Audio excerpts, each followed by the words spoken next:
Halo teman-teman, dalam pembahasan video ini saya yang menjawab dari pertanyaan seseorang yang ingin tahu kondisi skateboard listrik yang pernah saya beli tahun lalu itu gimana sekarang, masih bisa dipakai atau tidak.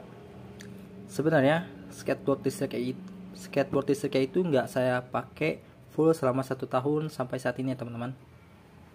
Jadi dari awal pembelian saya hanya pakai selama 1 bulan. Saya pakai untuk pulang pergi ke tempat kerjaan dan di jalan beraspal. Nah, kelemahan dari skateboard ini dari bannya itu nggak cocok ya digunakan jalan beraspal, khususnya di ban bagian penggerak ya, atau ban di motornya, karena benturan dari aspal dan logam si BLDC-nya itu membuat si karetnya itu pecah-pecah. Jadi emang benar-benar gak cocok ya teman-teman.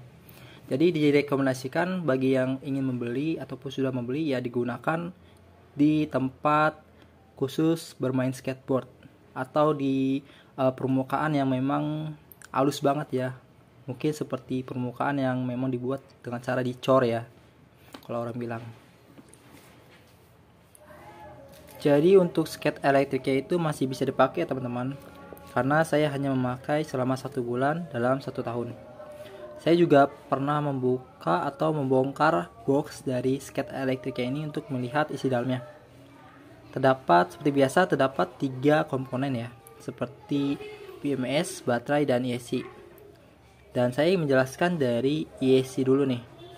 Untuk ESC-nya itu bisa dikatakan bagus banget ya teman-teman, karena terlihat jelas siapa yang memproduksi ESC ini, yaitu dari perusahaan Linyitech. Dan untuk komponen-komponen dari ESC ini juga bisa dikatakan bagus banget.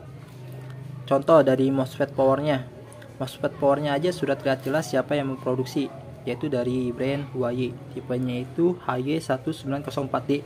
Kalian bisa cari di datasheet ya teman-teman. Jika saya membandingkan MOSFET power Huawei dengan MOSFET power yang orang lain bilang udah kualitas bagus banget ya, itu harganya sekitar 3.500 ya untuk MOSFET power lain. Nah, untuk si Huawei ini sendiri harga satu bijinya itu Rp10.000. Jelas ya, harga itu kan sudah menentukan kualitas dari suatu barang.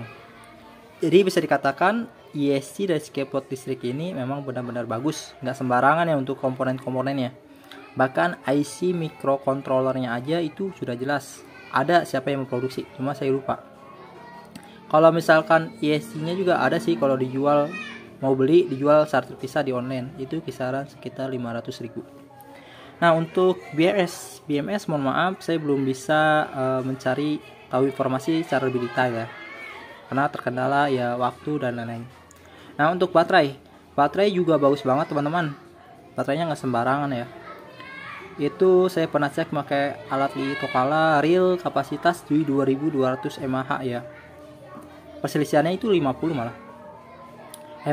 MR-nya dapat di sekitar 10 sampai 15. Berarti emang bagus banget ya. Beratnya ya seperti biasa, kayak berat baterai yang memang berkualitas sekitar 46. Lalu untuk daya yang dikeluarkan baterai ini bisa mencapai 7 ampere di tegangan 3,3 volt. Bisa lebih tinggi lagi ampere, tergantung pada alat kalian ya, alat tes drive-nya.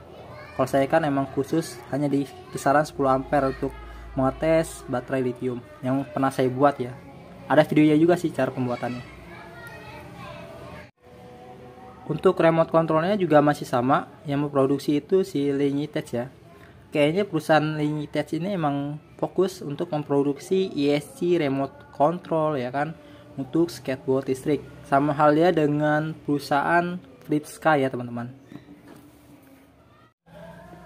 Jadi kesimpulannya untuk komponen-komponen skate elektrik ini bagus-bagus ya teman-teman. Paling kelemahannya itu di bagian rodanya aja. Jadi hanya cocok digunakan di permukaan seperti lapangan futsal, lapangan bulu tangkis, ataupun memang di area bermain khusus skateboard ya. Untuk di jalanan beraspal gitu kurang cocok, bisa pecah-pecah. Untuk penggunaan bisa untuk anak-anak sampai dewasa, tergantung postur tubuhnya aja, karena ukuran skateboard ini memang kecil ya, nggak besar. Mungkin segitu aja informasi dari saya. Cukup sekian dan terima kasih. Oh ya, satu lagi teman-teman, jadi untuk skateboard listrik ini tidak waterproof ya. Jadi terdapat celah di boxnya dan si BLDC-nya juga terdapat celah. Saya juga pernah soalnya waktu itu sehabis hujan saya pakai, padahal cuma ngelewatin genangan air, tapi air itu masuk ke dalam box. Jadi ESC saya itu pernah kotor. Dan bahkan switchnya itu pernah rusak, cuma udah saya ganti ya. Dan ESC-nya saya bersihin juga. Jadi intinya sih nggak waterproof ya, kelemahannya itu. Berarti dari bannya dan dari alat skateboard listriknya ini tidak waterproof. Ini bagian-bagian papan skateboard yang mau gue pasang ya. Untuk pemasangan nggak di videoin karena posisi lagi di Tangerang ya, ruangannya agak sempit ya. Jadi ditunggu langsung hasil tesnya aja ya teman-teman.